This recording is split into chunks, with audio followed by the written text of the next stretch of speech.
네, 안녕하십니까. 네, 저 회로이론 강의를 맡은 양지목입니다. 먼저 이제 기초 GS는 뭐 다른 과목도 다 해보셔서 아시겠지만, 일단 1시간 이제 시험을 보고, 그 다음에 이제 한 10분, 15분 쉬었다가 이제 문제 강평하고, 그 다음에 관련된 내용을 다루는데, 저는 이제 수업을 해보니까 그 기초 GS 같은 경우는 아무래도 어느 정도 공부를 좀 이제 한 상태에서 수강하시는 경우가 많아서, 뭐 회로이론 내용을 이렇게 다루는 것보다는 이제 조금 이제 최근 기출 문제 같은 것들을 좀 잘 참고를 해서 어쨌든 시험장 들어가시기 전에 좀 꼭 이제 좀 정리를 해놓고 또 아셔야 되는 내용들 그런 것들 좀 익힐 수 있도록 그렇게 이제 기출 문제하고 또 제가 예전에 이제 뭐 교재에서 냈던 것들을 좀 모아서 이제 문제를 요거 문제 연습할 수 있게 만들었어요. 그래서 오늘은 첫 시간이어가지고 여러분들께서 그 뭐 풀 수 있는 시간이 이제 없었으니까 이제 한 30분 정도 시간을 드렸고요. 이제 내일부터는 이제 8시 10분이나 8시 15분에 바로 이제 강평을 들어가도록 하겠습니다. 그래서 요 자료는 이제 그 작년에도 요걸 비슷한 걸로 했는데 작년하고 이제 문제는 한 3-4문제 정도 바뀌었는데 풀이 같은 경우는 한 4분의 1 정도 제가 추가한 부분이 있어요. 그래서 그 최근에 변리사 시험하고 기술고시 시험을 보면 이제 이상변압기하고 그 다음에 유도결합회로 요거를 이제 물어보는 문제가 많이 있는데 특히 여기서 등가회로 구하는 거 이 부분이 잘 나왔어요. 그래서 특히 이제 유도결합회로 같은 경우는 이제 T형 등가로 바꾸는 거, 또 이상변압기 같은 경우는 이제 전원은 고정시켜 놓고 부하를 전원으로 당겨서 보거나 아니면 부하를 고정시켜 놓고 이제 전원을 당겨서 보는 이제 그런 것들이 나왔는데 이제 기출 문제를 좀 분석을 해보니까 특히 이제 이상변압기 같은 거는 요 등가를 좀 적극적으로 이렇게 활용을 하는 게 좀 문제 푸는데 도움이 많이 되는 것 같아요. 그래서 그 문제를 풀어보셨으면 아시겠지만 이상변압기 같은 경우는 이상변압기가 하나만 있어도 그 전압 2개, 전류 2개, 그렇게 미지수가 4개가 필요하니까 조금 접근하기가 복잡하거든요. 그래서 일단 이제 제가 일단 최근 시험 문제하고 또 제가 뭐 수업하면서 이렇게 넣었던 내용들을 해서 해설 같은 거를 좀 많이 보충을 했어요. 그래서 일단 오늘은 이제 직료 저항회로 부분이기 때문에 그 이진수회로 말고는 그렇게 뭐 어려운 부분은 없거든요. 그래서 아마 오늘은 뒤에 이제 유도결합회로 이쪽 부분에서 이제 답안을 쓸 때고 아셔야 되는 내용들 이제 설명을 드릴 것이고, 그래서 내일 시험 문제에 이제 유도결합회로가 나와요. 시간 영역인데, 그래서 오늘 수업 때 다루는 내용들 좀 잘 참고를 하시고 이제 문제를 풀어보시면은 좋을 것 같습니다.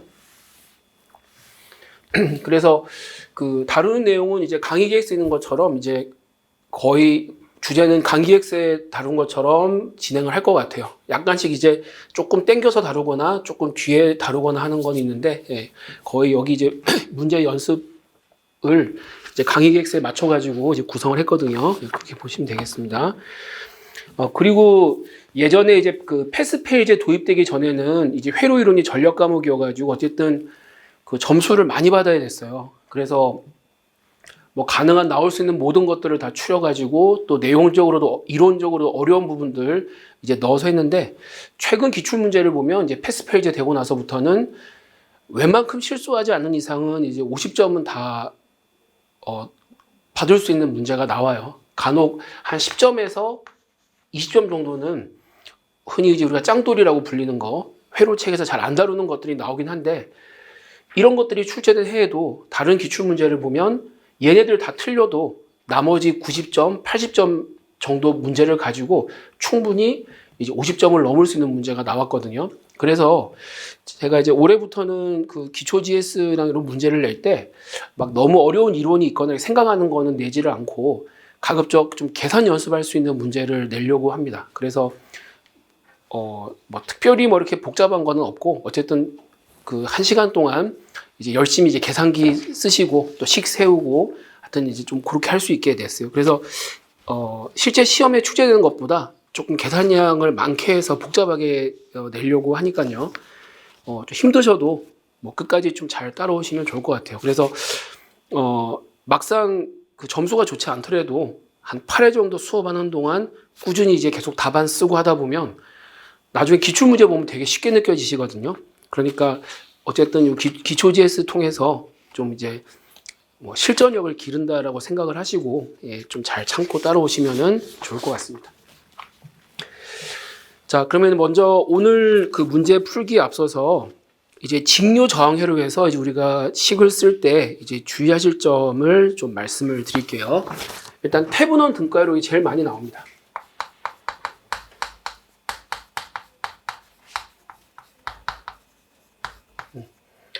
그럼 이제 뭐 태분원 등가율을 구하라고 할 때 이제 회로 방정식을 세우는데 마디 전화법하고 막로 전류법 두 개를 쓰죠. 근데 좀 신기한 게 저도 이렇게 공부하면서 느꼈던 건데 이 두 가지를 거의 공평하게 쓰는 사람은 많이 없는 것 같아요. 이제 문제 풀다 보면은 거의 마디전화법으로 많이 기울어지는 것 같아요. 안 그러세요? 저는 그래서 막로전류법은 되게 특이한 경우만 하고 문제 풀다 보면 마디전화법은 너무 미수가 많다 이렇게 느껴질 때가 있으면 그때 이제 막로전류법을 쓰는데 뭐 어떤 거를 먼저 쓰는지는 전혀 문제가 안 되니까요. 여러분들 편한 거 쓰시면 돼요. 그럼 이제 마디전화법 쓸 때 답안 쓸 때 중요한 건 뭐냐면 의외로 이제 처음 이제 회로 그 답안 쓰는 연습할 때 많이 실수하는 건데 기준마디를 굉장히 많이 빼먹으세요.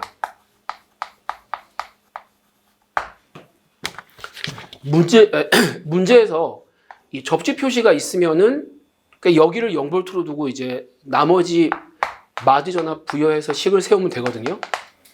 근데 이제 오늘 그 1번 문제처럼 이 접지 표시가 없는 경우에는 이제 문제 푸는 사람이 그냥 본인이 이제 편한 부분을 기준마디로 잡아주셔야 됩니다. 그래서 그 답안을 보면 이 사람이 어디를 기준마디로 두었는지는 알 것 같은데 정작 기준마디 표시가 안 되어 있는 경우가 있거든요.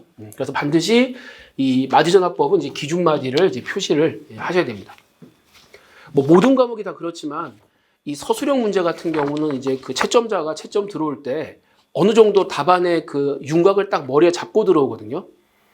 그래서 좋은 답안은 이제 채점자가 쭉 답안을 읽어 나가면 이 타이밍에는 뭐가 나오고 이 시점에는 뭐가 나오고 이런 게 딱 있을 거란 말이에요. 그럼 이제 그때 딱딱 나와주는 게 제일 좋은 답안이에요. 그러니까 뭐 회로 같은 경우는 수학이랑 비슷해서 뭐 제가 지금 예로 드는 것보다 더한 경우도 나오지만 가끔 보면 이제 마디전압이 이 접지 표시가 없어요. 그럼 답안을 보다가 딱 멈추고 생각을 해야 되잖아요. 이 사람이 어디를 지금 기준마디로 푼 거지? 이 사람이 지금 어떻게 푼다는 거지? 그 생각을 해야 되잖아요. 일단 그 감독관한테 이런 생각을 하게 하는 것 자체가 조금 이게 힘든 거거든요. 그래서 제일 좋은 답안은 그러니까 너무 자세한 것도 쓸데없이 힘들게 하고 또 너무 그 내용이 없는 거는 좀 부실하죠. 생각을 많이 해야 되거든요. 그러니까 적당히 양도 적당하면서 이제 이제 채점자가 딱 볼 때 그 원하는 타이밍에 원하는 내용이 좀 나올 수 있도록 그래서 이 문제를 푼 사람이 어떤 식으로 했는지 전체적인 답안 내용을 알 수 있게 그렇게 이제 쓰는 게 제일 중요해요. 그래서 뭐 법과목도 그렇고 특히 회로이론도 그렇고 다 그렇거든요. 그래서 어쨌든 그런 부분을 좀 염두에 두면서 푸시면 좋을 것 같습니다. 어쨌든 그래서 요거 이제 기준마디 누락되지 않도록 이제 꼭 하시고 그 다음에 단위가 있어요. 이 단위는 절대 빼먹으면 안 됩니다. 그리고 이제 최근에 기출 문제를 보면 단위를 예를 들어서 뭐 전압 V 볼트를 구하라, 커패시터 용량 미리페럿을 구하라 이런 식으로 해서 이 단위를 단위 같은 이제 페럿이더라도 어떤 10의 거듭제곱 부분까지를 명시해서 주는 경우가 있거든요. 그래서 이런 경우는 요거까지 딱 지켜가지고 답을 써 주셔야 되고 그다음 오늘처럼 이렇게 뭐 소수점 6자리에서 반올림해서 5자리까지 써라 이런 거는 지켜주셔야 됩니다. 간혹 이제 시험 끝나고 나면 어떤 질문을 많이 하시냐면 나 이거 못 봤는데 이거 답은 풀이는 맞는데 이거 어떻게 하죠? 이거 나 답을 뭐 소수점 5개짜리까지 쓰라는 걸 모르고 3자리까지 썼는데 이거 어떻게 되나요? 물어보는데 저 개인적인 경우는 좀 점수를 막 깎고 그러진 않는데 이 문제는 그 형평성 차원에서 생각을 하셔야 돼요. 만약 이제 10명의 학생이 있는데 5명이 딱 문제에서 말한 대로 이제 6째 자리에서 반올림해서 5째 자리를 구했어요. 근데 나머지 5명은 이거 까먹고 그냥 3자리까지 썼단 말이에요. 그럼 이제 3자리까지 쓴 사람 점수를 주면 이 출제자 요구를 지킨 5사람이 반대로 좀 불리한 거를 받는 거죠. 그렇죠? 예. 그러니까 이런 경우는 이제 채점하는 사람이 좀 되게 안타까워요. 이제 그래서 이런 부분이 없게 그 문제에서 이제 어떤 식으로 답을 쓰라고 제시한 형식은 꼭 맞춰가지고 쓰시는 게 좋아요. 그래서 예. 물론 이제 채점자마다 조금 차이는 있을 것 같은데 괜히 이제 시험 보고 나서 2-3달 동안 막 끙끙 앓으면 그렇잖아요. 그러니까 좀 미리 이제 그런 부분 없게 예, 잘 맞춰놓으면 좋을 것 같습니다. 그 다음에 오늘 제가 문제는 출제를 못했는데 보통 이제 태분원 등가위로 하고 이제 세트로 물어보는 게 이 최대 전력 전달 이거 물어보거든요.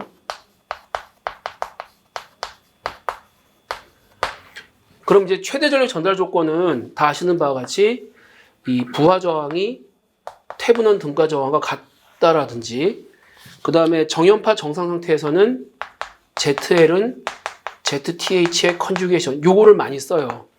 간혹 이제 답안을 보면 무조건 요거를 그냥 기계적으로 이제 최대 전력식을 구해서 미분해서 요 조건을 도출하는 경우가 있는데 그 기출문제를 보면 아시겠지만 요런 내용들은 이제 회로 이론 공부하는 사람들은 그냥 누구나 다 아는 내용이라고 이제 생각을 하시면 되기 때문에 이 최대 전력 전달 관련해 가지고는 뭐 굳이 유도 과정은 쓰시지 않아도 됩니다.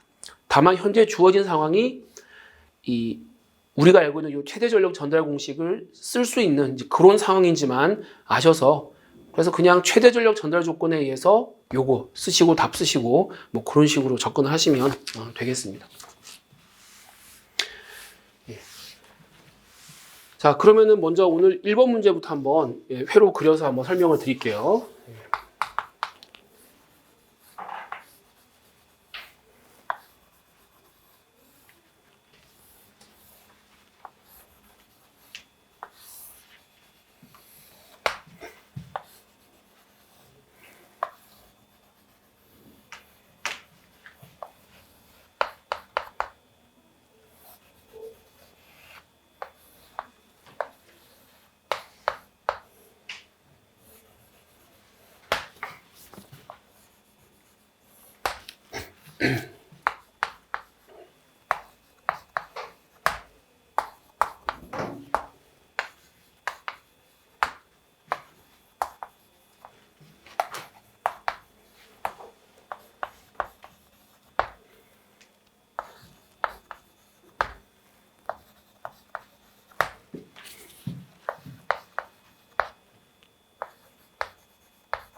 이제 이 문제 같은 경우는 회로가 좀 복잡해 보이죠. 뭐 복잡하긴 합니다만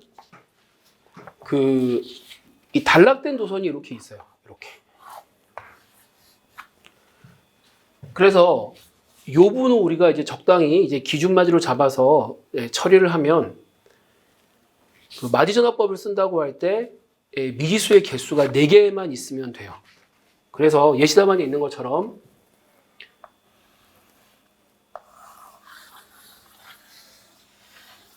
원래 이렇게 이제 잡아서 여기를 이제 0V라고 쓰면 되는데 이때 이제 8kΩ 전 같은 경우는 이제 양단 전이차가 0V죠. 0V, 0V. 그러니까 이것도 그냥 같이 묶어가지고 이렇게 처리를 하면 됩니다. 그럼 이 회로는 사실상 요 가운데 요 단락된 도선을 기준으로 해서 왼쪽이랑 오른쪽 회로가 이 분리가 된 회로예요. 독립적으로 동작을 하는 회로입니다. 그러니까 여기를 기준마디라고 두겠습니다. 그래서 요거는 우리가 그 막로 전류법 쓴다고 하면 막로가 지금 요거 지금 8개잖아요. 그럼 일단 이제 다뤄야 되는 그 전류가 8개이기 때문에 마디전화법이 편해요. 그럼 여기를 이제 마디전화 V1이라고 하고 여기를 이제 V2라고 하겠습니다. 그럼 여기는 이제 V2보다 4V 높으니까 V2 플러스 4 이렇게 되겠죠. 그래서 이거는 그냥 이렇게 슈퍼노드를 잡으면 됩니다.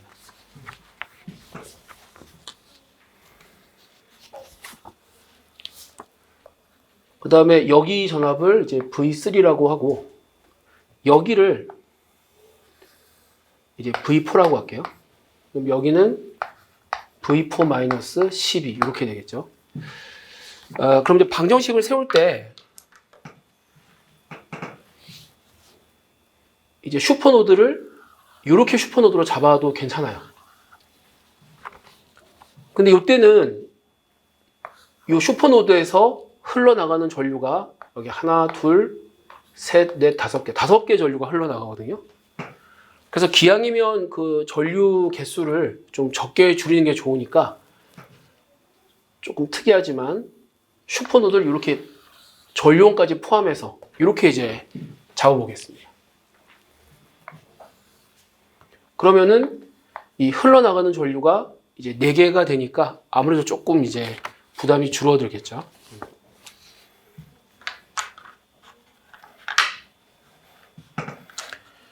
네, 그래서 먼저 여기 이제 V1 요 노드에서 전류 3개가 이제 흘러나가고 슈퍼노드 여기서 전류가 3개가 흐르고 그 다음에 여기서 여기 V3 여기죠. 네, 여기서 식을 세우면은 이제 전류가 하나 들어와서 이제 두 군데로 빠져나갑니다. 그 다음에 슈퍼노드를 이렇게 니은자로 잡는 게 아니라 이렇게 이제 잡아가지고 총 4개의 전류가 흘러가는 걸로 이제 그렇게 잡겠습니다. 그래서 회로가 좀 복잡해지면 이제 슈퍼노드나 이제 슈퍼메시 잡을 때도 조금 이제 그 선택의 폭이 넓어집니다.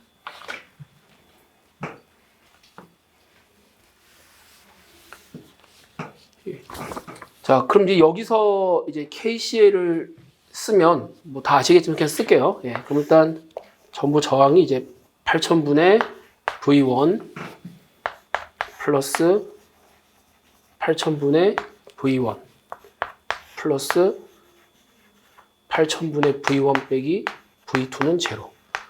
여기서 쓴 거고요. 그 다음 슈퍼노드에서 식을 세우면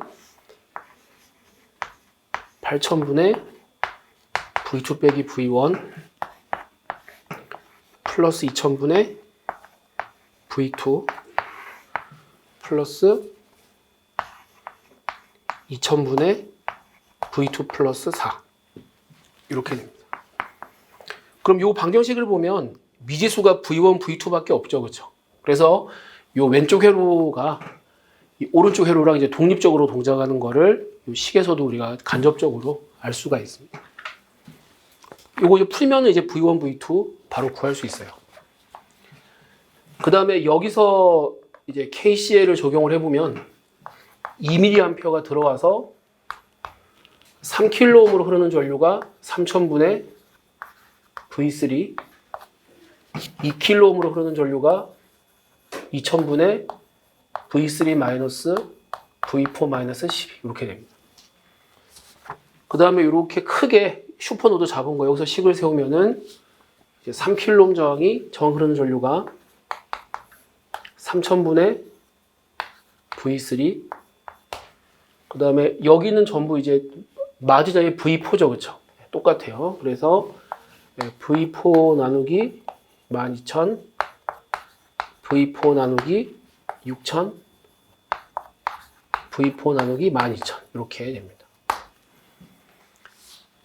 여기서도 이제 미지수가 V3, V4 두 개밖에 없죠. 그래서 이제 오른쪽 왼쪽 회로가 이제 따로따로 동작을 한다는 것입니다. 그래서 뭐 솔브 명령어 불러내서 뭐 다 아시는 바와 같이 솔브 명령어 돌리면은 V1, 2, 3, 4 값을 이제 구할 수가 있어요. 그럼 이제 여기서 물어보는 게 그 각 독립 전원이 공급하는 전력을 구하라 그랬잖아요. 그래서 이 경우는 이제 전류원에서 흘러나가는 전류 방향이 그 수동부호 규정을 만족하지 않도록 이제 그렇게 잡아야 됩니다. 그러면 이 4V 같은 경우는 위쪽이 플러스니까 전류 방향이 이렇게 흘러야 되죠. 그래서 이 빨간색 전류는 이제 2kΩ에 흐르는 전류하고 같고 그 다음에 2mA 같은 경우는 전류가 이렇게 흐르니까 전압이 극성 이렇게 잡혀야 돼요. 그럼 요거 크기는 V3-V4 이렇게 되겠죠. 그 다음에 12V 전압원 같은 경우는 이제 마이너스 플러스니까 전류가 이렇게 흘러야 돼요. 그러니까 이제 2km에서 봤을 때는 이제 이렇게 흘러야 되겠죠. 예.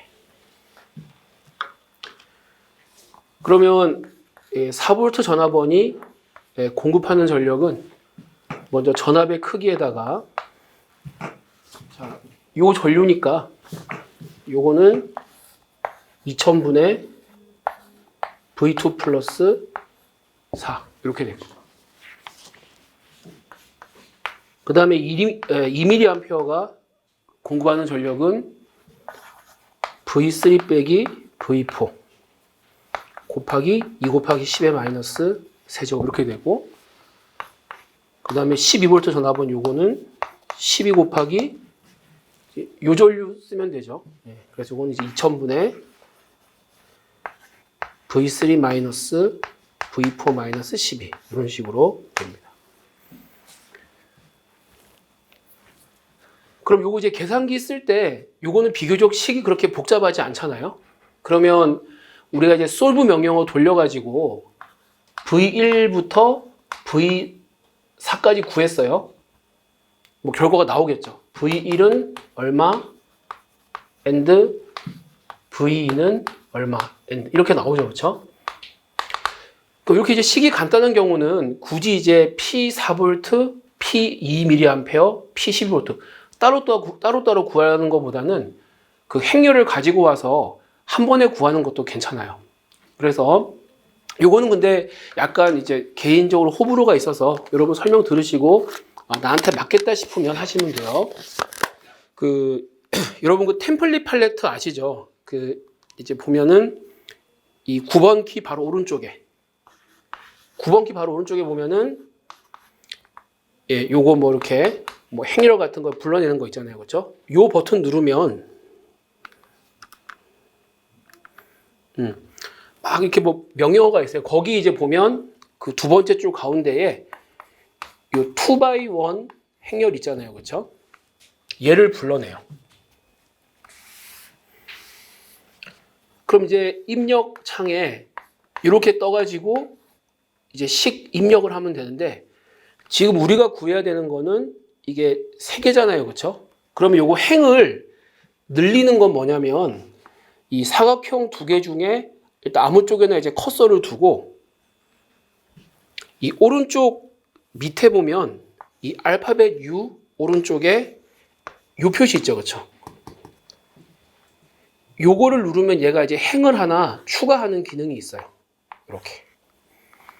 그래서 솔브 명령어 이런 거 푸실 때도 좀 행이 갑자기 이제 부족하거나 하면 요거 이제 그 화살표 니은자 눌러서 이제 행을 이제 늘리면 되고, 여기 이제 커서 있는 채로 해서 이제 뭐 딜리트하고 이러면 이제 행이 줄어들고 뭐 그러거든요. 하여튼 그래요. 어쨌든 이 경우는 템플릿 팔레트에서 이렇게 3x1 행렬을 만들어요. 그럼 이제 어떻게 하느냐?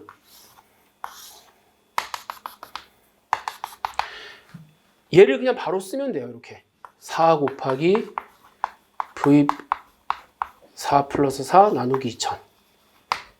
이것도 V3 빼기 V4 곱하기 2 곱하기 11 세제곱 12 곱하기 V3 빼기 V4 플러스 12 나누기 2000 이렇게 하셔가지고 봐하셔가지고 이제 n스 이렇게 쓰시면 돼요. 이렇게. 그럼 이제 직전에 이 솔브 명령어 돌린 게 있으니까 요거 한 번에 놓고 쓰면은 이제 순서대로 이제 P4V, P2mA, P12V 이런 식으로 나오겠죠. 요거는 나중에 이제 페이저 회로에서도 복소수인 경우도 그대로 쓸 수 있거든요. 그래서 요거는 보시고 본인한테 맞다 싶으시면은 이제 이렇게 답을 쓰시면 되겠습니다.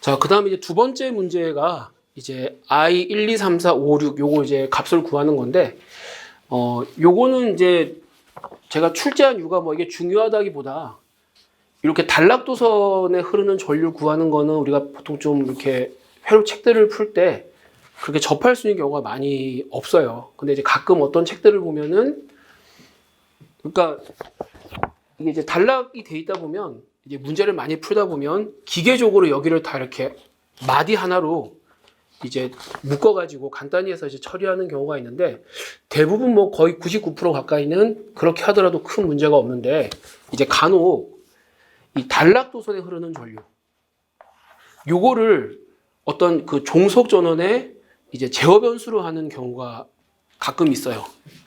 뭐 예를 들어서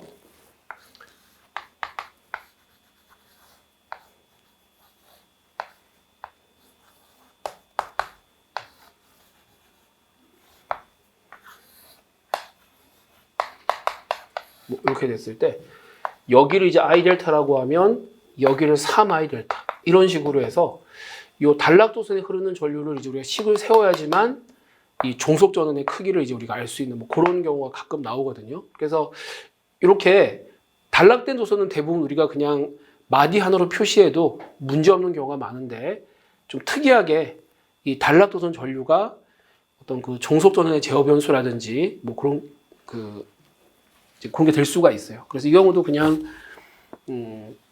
우리가 보통 회로 풀 때는 같다고 처리를 하지만 이게 실제로 한 마디로 처리되는 거랑 이제 분리가 돼서 이 도선으로 되는 거랑 이제 정확하게 좀 다른 부분이 있다는 거 그걸 좀 인지하시라는 차원에서 이제 문제를 냈어요.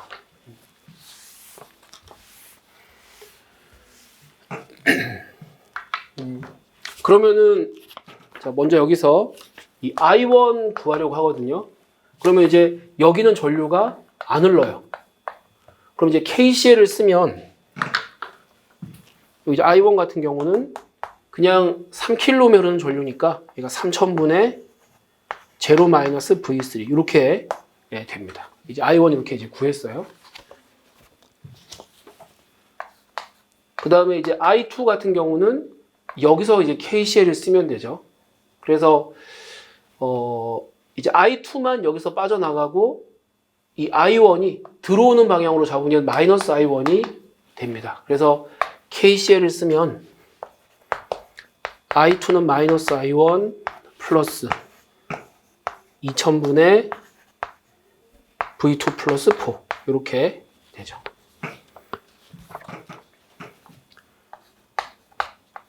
그 다음에 I3예요. 그럼 여기서도 이 전류 3개가 들어와서 I3만 빠져나가는 걸로 그렇게 잡으면 되겠죠. 그럼 이제 I2 플러스 2000분의 V2 플러스 8000분의 V1 이렇게 됩니다.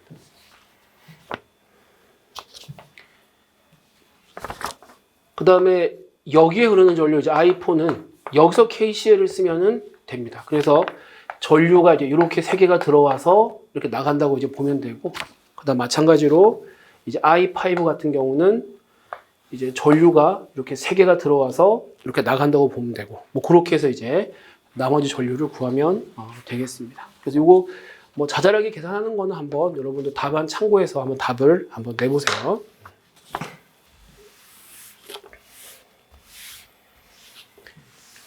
네, 그 다음에 이제 3번 문제는 이제 전원 변환을 이용해서 회로를 이제 최대한 간단히 한용 이 I5의 값, 요 2km에 흐르는 전류를 이제 미리암페어 단위로 구하라는 건데,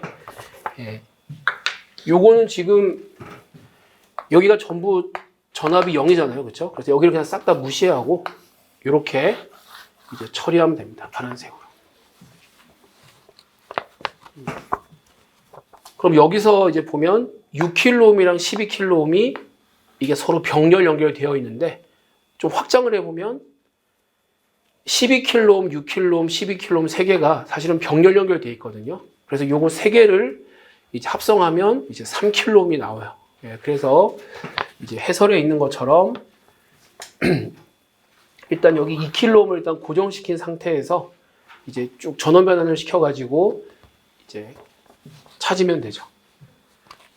그렇게 해서 이제 IO를 구하면 되는데, 이 IO를 우리가 맞게 구했는지 아까 설문 1에서 푼 이 결과 가지고도 알 수가 있어요. 그래서 그 전원 변환으로도 구할 수 있지만 이 IO라고 하는 게 2kΩ에 흐르는 전류이기 때문에 IO는 2000분의 V3 V4 플러스 요거 가지고도 알 수 있거든요. 그래서 이런 경우는 그냥 요식 가지고 이제 검토를 하면 되겠죠. 그리고 이제 제가 요거 문제 만들 때 한 2번씩은 제가 최소 풀어봤거든요. 어떤 건 뭐 5번씩 푼 것도 있고 하니까 거의 틀린 게 없을 텐데 혹시 이상하면 저한테 말씀을 주세요. 이게 제가 이제 아무래도 그 뭐 어떤 교재를 참고해서 만든 적도 있고 제가 또 직접 회로를 만든 경우도 있는데 어쨌든 제가 조금 이제 손을 대서 숫자를 좀 건드리면은 간혹 좀 이제 그 좀 계산 실수하는 게 있어가지고 그거 좀 말씀을 해주세요. 예. 근데 요거는 제가 한 3번 정도 했는데 답은 맞는 것 같습니다. 요거는. 예. 그래서 일단 요거는 뭐 그렇게 처리하시면 되겠습니다.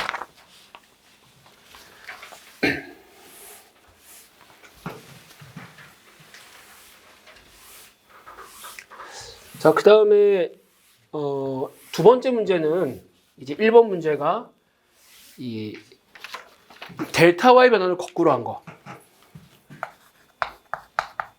요게 아니고 이제 Y에서 델타라고 한 거. 요거예요. 그래서 제가 이제 1번 문제에서는 그냥 유도 과정 없이 이제 답만 써도 된다고 했거든요. 근데 가끔 이제 기출 문제를 보면 이제 뭐 유도하라는 말이 있어서 일단 요 델타 결선 여기서 이제 Y 결선 가는 거 그거를 조금 이제 우리가 방법은 알고 계셔야 돼요. 그래서 먼저 이 델타 Y 변환에서 우리가 외워야 되는 거는 그 방정식이라기보다는 그 그림을 외워야 됩니다. 그래서 제 기본 강의 들으신 분들은 다 아실 텐데 이 델타 Y 변환은 좀 일반화시켜서 임피던스로 설명을 드릴게요.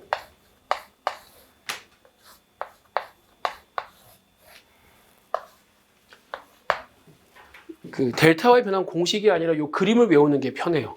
그래서 여기를 A 단자, B 단자, C 단자라고 하고 임피던스를 ZAB, ZBC, ZCA라고 하겠습니다.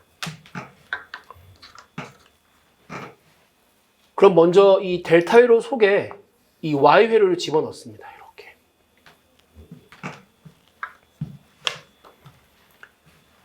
그럼 이 파란색 지로, 이 브랜치에 보면 이제 각각 임피던스가 있는데 이 임피던스가 분수꼴을 가져요. 그럼 이제 세 임피던스 모두 분모에는 동일한 식이 와요. 즉 델타 회로를 구성하고 있는 이 임피던스 3개, 요거 더한 게 분모에 옵니다.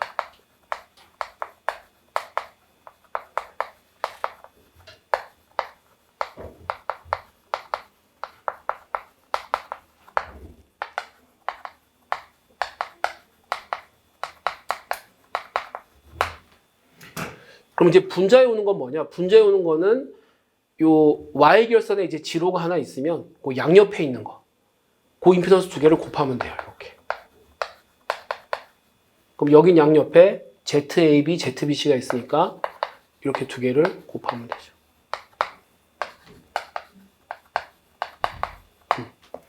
그래서 델타 Y 변화는 이제 요 그림 외우면 이제 쉽게 알 수가 있습니다.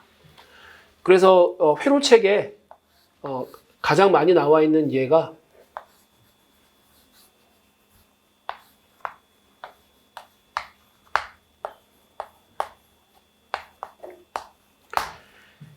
요 델타 회로 요거 저항을 더했을 때 딱 10의 배수가 되게 이렇게 가끔 많이 만들어요. 왜냐하면 요 세 저항을 더한 게 분모로 내려가잖아요. 네. 그럼 여기다가 이제 Y 회로를 집어넣어요. 이렇게. 자, 그럼 보세요. 요 왼쪽은 20, 30, 50도 한 100이니까 이제 100분의 양 옆에 거 곱하면 600이죠. 여기는 이제 100분의 1000. 여기는 이제 100분의 1500 이런 식으로 됩니다. 그래서 요거는 이제 간단히 해보면 이제 6옴 저항, 10옴 저항, 15옴 저항 이렇게 되겠죠. 그래서 실제로 문제 풀다 보면 그 델타에서 y로 바꾸는 게 압도적으로 많이 나와요. 거의 한 뭐 99%는 다 델타에서 y로 가는 게 나와요. 그 이유가 뭐냐면 이 델타 회로라고 하는 거는 우리가 다른 말로 이제 파이 회로라고 하기도 한데 이 회로 구조가 이런 식으로 돼요. 이제 이런 식으로 이제 쓰기도 합니다. 이렇게. 그럼 얘를 델타 y 변환을 하면 이제 이런 식으로 쓴단 말이에요. 그러면 이 델타로 상에서는 망로가 하나, 둘, 셋, 마디가 2개였는데 이 델타 y 변환을 하게 되면 망로 개수가 하나 줄고 마디 개수도 하나 줄어들잖아요. 그래서 이 델타에서 y로 가는 게 일반적으로는 식이 조금 더 간단해집니다. 예. 근데 이제 오늘 푸신 것처럼 이 y 회로에서 이 델타로 가는 경우도 가끔 이제 필요할 때가 있어요. 그때. 예. 근데 그 델타 y 변환 공식이나 y 델타 변환 공식 같은 경우는 뭐 특별히 이제 유도 과정을 물어보지 않는 이상은 그냥 외워서 그냥 공식처럼 쓰시면은 됩니다.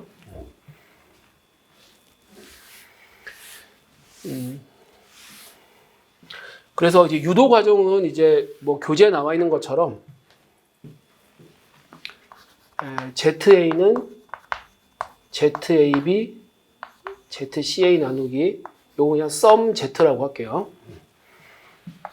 그 다음에 이제 ZB는 ZAB, ZBC의 썸 Z, ZC는 ZBC, ZCA 나누기 썸 Z 이렇게 됩니다. 그럼 먼저 이제 식을 이제 그 B를 나눠 가지고 ZB를 ZA로 또 ZC를 ZA로 일단 이렇게 이제 나타내 보는 거예요. 여기서 이렇게. 제가 잘못 들었네. 저기 그 이제 ZBC를 ZAB로 ZCA를 뭐 ZAB로 이런 식으로 이제 쓰시면 됩니다. 그래서 일단 이 두 식을 나눠 보면 ZB분의 ZA는 ZBC분의 ZCA 이렇게 이제 되고요. 그 다음에 이 두 식을 나눠 가지고 ZC분의 ZB를 하면 ZCA분의 ZAB 이렇게 돼요. 그럼 여기서 이제 정리를 해보면 ZBC는 ZA분의 ZB 곱하기 ZCA 이렇게 되고 여기서는 ZAB는 ZC분의 ZB 곱하기 이런 식으로 되거든요. 그래서 그 요 세 식 중에서 아무거나 하나 골라가지고 ZBC에다가 뭐 요거 집어넣고 ZA 넣어서 정리를 해보면 이제 아마 ZCA가 이제 뭐로 ZA, ZB, ZC로 이제 나올 거예요. 이렇게. 유도는 뭐 그런 식으로 이제 하고요. 그런데 그냥 우리가 이제 그 유도할 필요 없이 바로 이제 시험장에서 쓸 때는 그냥 솔브 명령어로 쓰는 게 제일 빠릅니다. 그러니까 이 관계식을 미지수를 ZAB, ZBC, ZCA로 하는 이 연립방정식으로 이제 보면은 되거든요.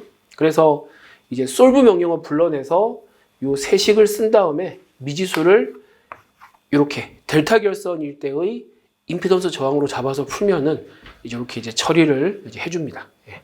그래서 그 유도 과정은 이렇게 아시고 뭐 유도 과정 쓸 필요 없으면 그냥 델타 y 변환 공식만 외우시고 y 델타 변환 공식은 이제 솔브 명령어로 처리하시면 돼요.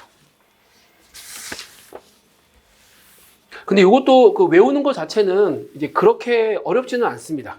이게 어떻게 되는지 한번 볼게요. 이것도. 요거는 이제 그 답안은 없는데.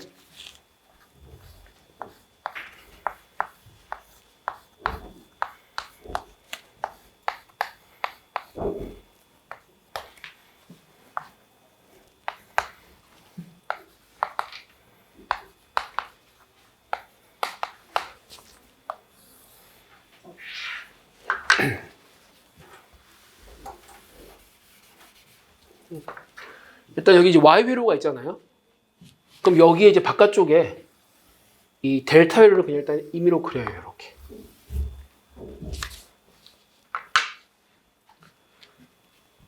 그럼 여기 이제 파란색 지로에는 이것도 똑같이 이제 분수꼴로 들어가거든요. 그럼 이제 이 델타 회로에서의 요 식은 분자는 셋 다 똑같아요. 이 분모만 다릅니다. 그럼 분자에는 뭐가 들어가냐면 이 Y 회로에서 이 이웃한 두 개의 임피던스씩 곱한 거, 이렇게 곱하고 이렇게 곱하고 이렇게 곱한 거를 다 써주면 돼요. ZA, ZB 더하기 ZB, ZC 더하기 ZC, ZA 이렇게. 여기도 마찬가지예요.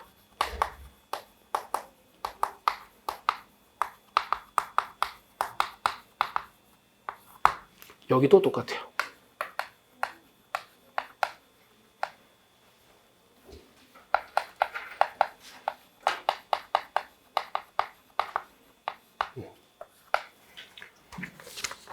그럼 여기 이제 분모에 와야 될 것만 고르면 되거든요. 그럼 이제 여기 분모에 와야 되는 거는 요 삼각형이죠. 여기서. 여기에 포함되지 않은 거. 그러니까 요 파란색 브랜치 건너편에 있는 거 요걸 나눠주시면 됩니다. 이렇게.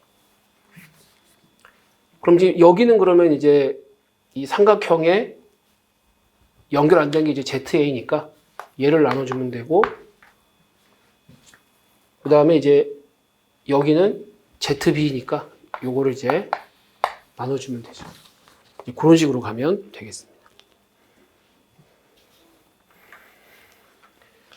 예, 그러면 요거 문제 2에서는 요 다 보지는 않고 요거 이제 설문 2번 요것만 좀 보도록 하겠습니다.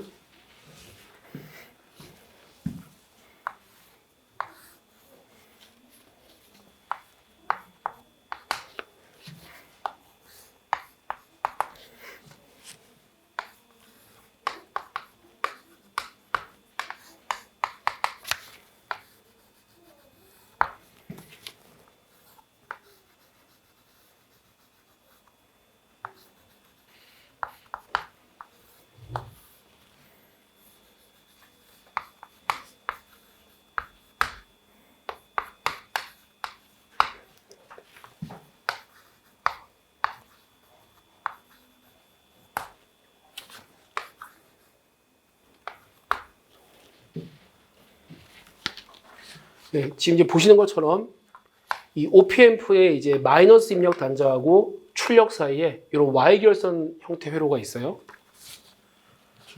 그럼 얘가 이제 T형 결선인데 요거를 이제 Y 형태의 결선으로 조금 알아보기 쉽게 고치겠습니다.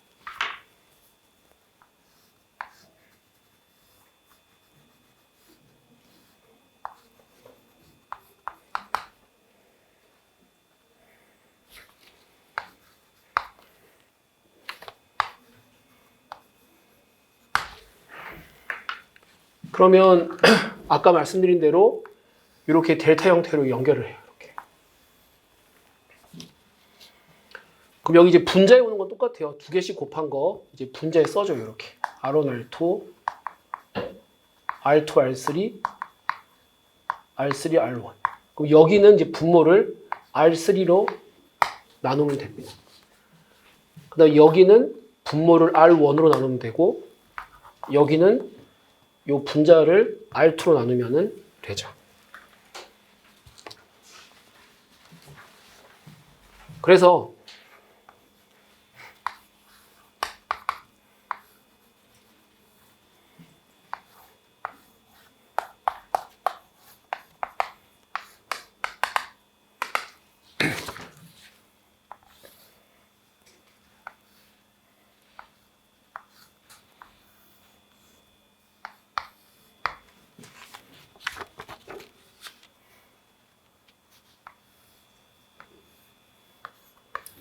길게 그릴게요.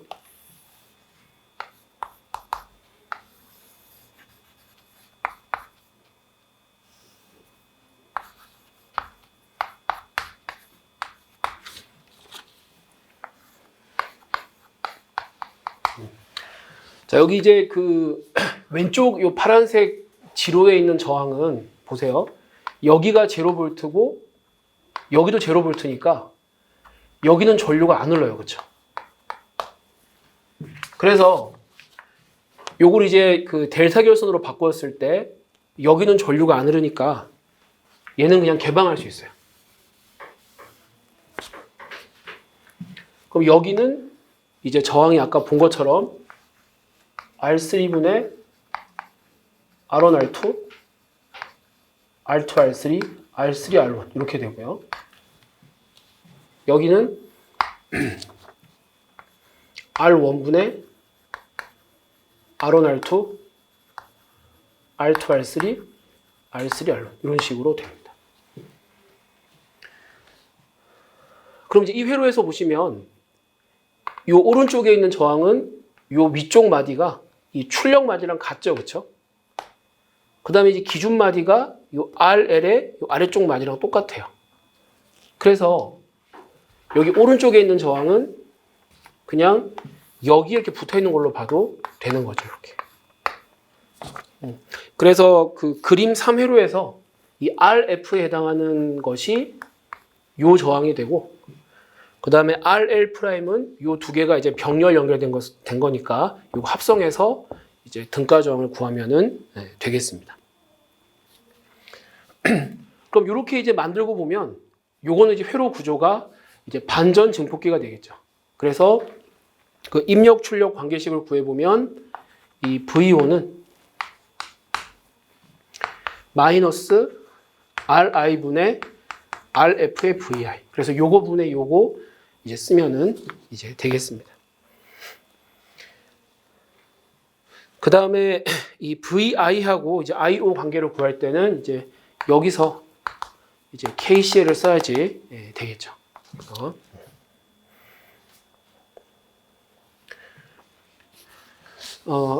그 다음에 요거는 이제 뭐 시험에 꼭 자주 나온 건 아닌데 이 OP앰프 관련해서 이제 조금 좀 특이한 내용, 이제 태분원 등가회로랑 좀 관련해서 또 관련한 내용 하나 하고, 그 다음에 이제 이 OP앰프의 동작 특성과 관련된 내용 하나가 있는데 그거 좀 살펴볼게요.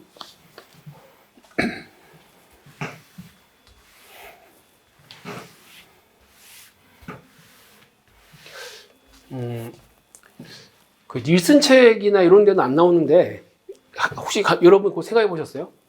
어떤 회로가 있는데 이 AB 단지에서 바라보았을 때 보통은 이제 태분원 등가회로, 노턴 등가회로 다 있잖아요. 그런데 태분원 등가회로만 있거나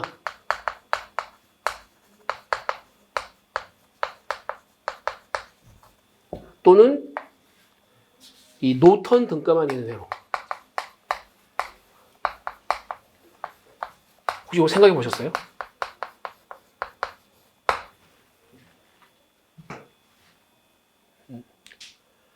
요건 이제 예전에 이제 변리사 시험에서 이제 기출 문제에 요거 좀 관련된 문제가 나와서 설명을 드리는 겁니다. 예, 우리가 어떤 그 포트에서 바라본 태분원 등가회로, 노턴 등가회를 구한다고 할 때 태분원 등가회로만 존재하는 건 뭐냐면 얘는 그냥 이상적인 전화번인 경우예요. 뭐 예를 들어서 그냥 6V짜리 전화번 이렇게 있다고 치는 거예요.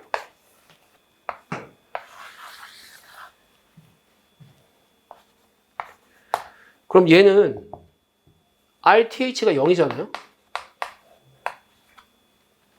그럼 요거는 노턴 등가로 바꾸려고 해보세요.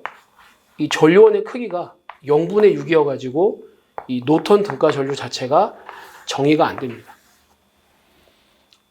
그래서 이 태분원 등가로만 존재하는 경우는 이제 주로 이 단지에서 봤을 때 이 RTH가 0인 경우, 즉 이상적인 전화번의 경우에는 이제 태분원 등가로만 존재를 하고, 노턴 등가로만 존재하는 거는 얘가 이상적인 전류원 요거예요.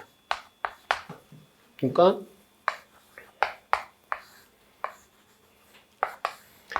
이제 얘가 없는 거예요.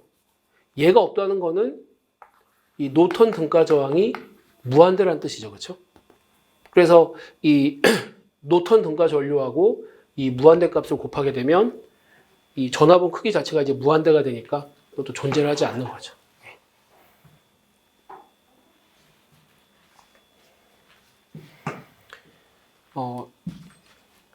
가끔 이제 시험 문제를 풀 때 시험장에서 우리가 흔히 아는 패턴이라고 생각을 하고 문제를 풀었는데 막상 좀 답이 황당하게 나와가지고 좀 되게 당황하는 경우가 있어요.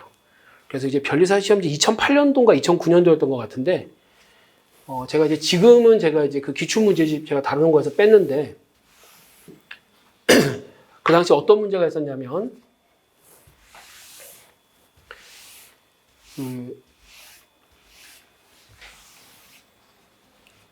이제 OPMF 회로였어요.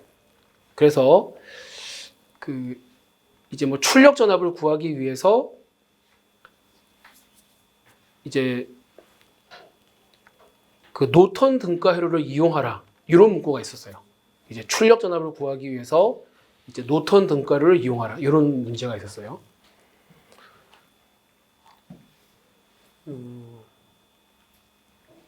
그냥 뭐 그때 문제랑 똑같지는 않은데 제가 좀 설명을 드려볼게요.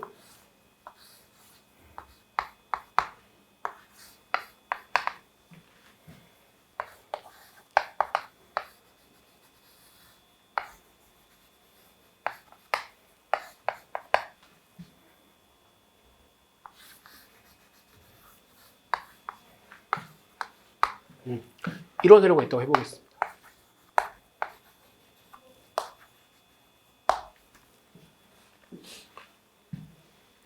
그래서 이제 이 회로를 주고 이 노턴 등가를 이용해서 VO를 구하라. 그러면 일단 태브는 등가로 구할 거 아니에요, 그렇죠? 그래서 여기다가 VTIT를 이렇게 걸어줘요, 이렇게. 그럼 제가 지금 시간을 한 1, 2분 드릴 테니까 이때 VTIT의 관계를 한번 구해보세요. 이 회로에 대해서 어떻게 나오는지 한번 해보세요. 그래서 이 출력 단지에서 본 태브는 등가를 한번 구해보시기 바랍니다.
예, 그래서 보통 이제 우리가 VTIT의 관계를 구하면 VT 이꼴 알파 IT 플러스 베타 이런 패턴으로 나오잖아요. 근데 이제 그 당시 문제도 그렇고 지금 제가 이제 예를 든 회로도 그렇고 이게 IT가 안 나와요, 여기서. 그냥 VT는 베타꼴 이렇게 나오거든요. 예. 즉 이제 여기가 이제 그 0V니까 여기가 0V가 될 거예요. 그럼 여기서 이제 KCL을 이제 써보면 그냥 이건 이제 반전 증폭기가 되니까 VT는 마이너스 R1분의 R3 VT 이렇게 나와요. IT가 이제 영향을 못 미쳐요. 즉 이 말은 결국 이 OPM 회로 같은 경우는 이제 출력 전압이 이 부하 저항이 뭐냐에 관계없이 항상 일정하게 이제 주어지는 거기 때문에 출력 단지에서 봤을 때는 전압원만 있는 것처럼 이렇게 보이는 겁니다. 이렇게. 이제 RTH가 0이죠. 예. 그래서 이 경우는 이 RTH가 0이기 때문에 이 회로를 이용하는 한 이 노턴 등가루라는 걸 우리가 생각을 할 수가 없어요. 이때. 그게 이제 2009년인가 2008년도에 변호사 시험에 나왔던 거예요. 그래서 그때 이제 그 비슷한 문제를 찾아보니까 이제 출제 의도는 뭐였냐면 아예 처음부터 이 출력 단지에서 바라본 노턴 등가루를 구하는 게 아니라 여기 분리가 돼 있죠. 일단 이렇게 끊어가지고 이 R3에서 왼쪽을 바라보았을 때의 이 노턴 등가루를 일단 구하려는 거예요. 여기서 노턴 등가루가 구해지잖아요. 그렇죠? 그럼 그 노턴 등가루하고 이제 그 오른쪽 부분을 이제 붙여가지고 이제 출력을 구하라. 그 출제 의도가 그거였어요. 보니까. 합격하신 분들 들어보니까. 근데 그거는 좀 출제하신 분이 이게 어디서 바라본 노턴 등가루 하는 거를 명시를 했어야 되는데 그 기출문제 보시면 아시겠지만 그거를 명시를 안 했어요. 그래서 그냥 문제 푸는 사람이 적당히 이제 풀이가 되도록 눈치껏 여기서 바라본 노턴 등가루를 찾아가지고 이제 푸는 수밖에 없었거든요. 그러니까 요런 거를 접하게 되면 이게 뭐가 틀린 게 아니라 이게 이제 RTH가 0이어가지고 그냥 태분은 등가루밖에 존재하지 않는 거기 때문에 이제 다른 접근법으로 이제 문제를 푸시면 되겠습니다. 그런 게 하나 있었어요. 그 다음에 이제 지금 설명드리는 내용은 이제 그 시험 문제 많이 나온다기보다 여러분 평소에 연습을 하시다가 가끔 이제 좀 의문을 갖는 경우가 생기는 건데, 요것도 제가 한번 질문 형식으로 한번 물어보도록 하겠습니다.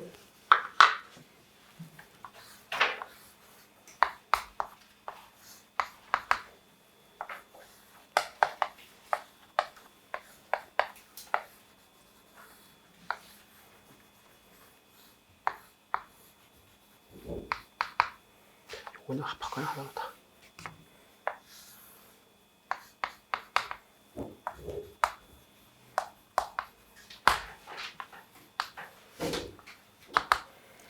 예, 이런 이제 반전 증폭기가 있어요.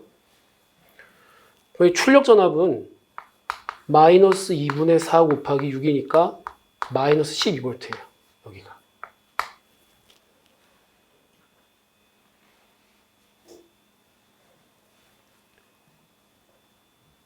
그러면 여기에 흐르는 전류는 3분의 마이너스 10이니까 마이너스 4A죠. 그러니까 실제로 여기는 이쪽 방향으로 4A가 흐릅니다. 이렇게.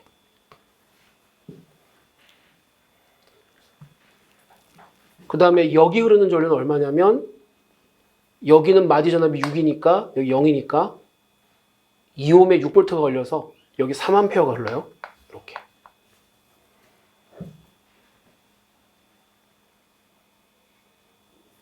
그럼 얘를 이렇게 거꾸로 이렇게 가지고 와보면 여기 3A가 흐르죠. 근데 가상 개방 원리 때문에 여기는 전류가 안 흘러요. 그럼 좀 이상하죠, 그렇죠? 여기서 KCL 써보면 0은 3 플러스 4. 뭐가 모순이 있는 것처럼 보여요. 이렇게. 그래서 극단적으로 질문을 해보면 이 왼쪽에서 오른쪽으로 4A라는 말은 오른쪽에서 왼쪽으로 마이너스 4A라는 거잖아요. 그럼 여기에 흐르는 전류가 3A가 맞냐? 아니면 이게 그대로 들어오면 마이너스 4A니까 이게 마이너스 4A가 맞냐? 이렇게 물어볼 수 있어요. 답은 이제 3A가 맞습니다. 이게. 그럼 이거 이제 마이너스 4A라는 거 이제 우리가 어떻게 이제 처리를 할 거냐? 그게 이제 문제가 있는데, 요거는 우리가 이제 OPM프의 단자가 보통 우리가 이제 해석할 때 영향이 없으니까 그냥 단자가 3개짜리로 생각을 해요. OPM프가. 근데 실제 OPM프는 단자가 5개가 있죠. 이렇게 이제 입력 단자 2개, 출력 단자 하나 말고 이 전력 공급 단자가 또 2개가 있어요. 근데 얘네는 해석할 때 영향을 안 미치니까 보통은 요거 2개를 이제 이렇게 하나로 묶어가지고 이제 4단자로 표시를 하거나 요것도 그냥 생략해버려서 이렇게 많이 쓰죠. 그러니까 왜 이런 일견 모순된 현상이 있는 것처럼 보이냐면 원래 있어야 되는 거를 생략이기 때문에 이제 그런 문제가 생기는 거예요. 이제 개인적으로는 이 OPF 같은 경우는 이제 4단자로 쓰는 게 이 회로 이론에서는 이 등가로 설명해도 좋고 뭐 그렇거든요. OPF 내부 구조를 보면은 이 플러스 마이너스 단자 사이에 입력 저항 하나 있고, 그 다음에 이제 여기 기준마디하고 이 출력 사이에 이제 종속 전원이랑 저항이 하나 있어서 이 출력 단자로 들어온 전류가 이렇게 빠져나가는 루트가 하나 있으면 딱 맞아요, 이게. 근데 요걸 생략을 했기 때문에 문제가 생기는 거거든요. 그럼 한번 이제 아기가 맞는지 한번 보겠습니다. 자, 여기가 일단 4A가 흐르는데 여기 지금 가상 개방 때문에 전류가 안 흐르니까 4ohm으로도 4A가 흘러요. 그럼 이제 밑에서 위로 올라가는 4A랑 위에서 밑으로 내려가는 3A가 만나서 7A가 되잖아요. 이렇게. 그럼 얘가 이렇게 들어간다는 뜻이에요. 이렇게. 그래서 이제 종속 전압은 거쳐가지고 이 밑으로 나오거든요. 그래서 실은 여기다가 하나 단락시켜 놓고 7A를 써줘야 돼요. 이렇게. 그럼 이제 아기가 맞죠. 그렇죠? 7A가 들어오고 4A가 오른쪽으로 가고 이제 3A가 이렇게 가는 식으로. 그러면 이제 모순 없이 해결이 됩니다. 그래서 그 OPMF 우리가 해석할 때는 이 기준마디에서는 KCL 세우면 거의 틀릴 확률이 커요. 이 생략된 부분이 이제 있기 때문에. 그래서 이 OPMF 같은 경우는 이 기준마디에서는 이제 식 세우면 안 되고 거의 안 된다고 보시면 되고요. 그다음 출력 단자에서도 굳이 식 안 세워도 이 필요한 전압 다 구할 수 있습니다. 그래서 OPMF 회로에서는 이제 KCL 적용해야 되는 게 이제 이 플러스 마이너스 단자. 여기서만 이제 KCL 하나씩 적용하면 우리가 필요로 하는 전압을 다 구할 수가 있습니다. 그래서 요거는 뭐 OPMF가 둘 이상 있는 회로에도 마찬가지로 적용이 되거든요. 그래서 기준마디는 피하고 출력 단자 피하고 요 입력 단자 쪽에서만 이제 식을 세우면 됩니다. 그래서 일단 직류 저항 회로에서는 이 정도 내용만 좀 아시면 될 것 같고 나머지는 그냥 쭉 이제 문제 많이 푸시면은 될 것 같습니다. 그럼 잠깐 쉬었다가 이제 뒤에 그 주제별 문제였어 나가도록 하겠습니다.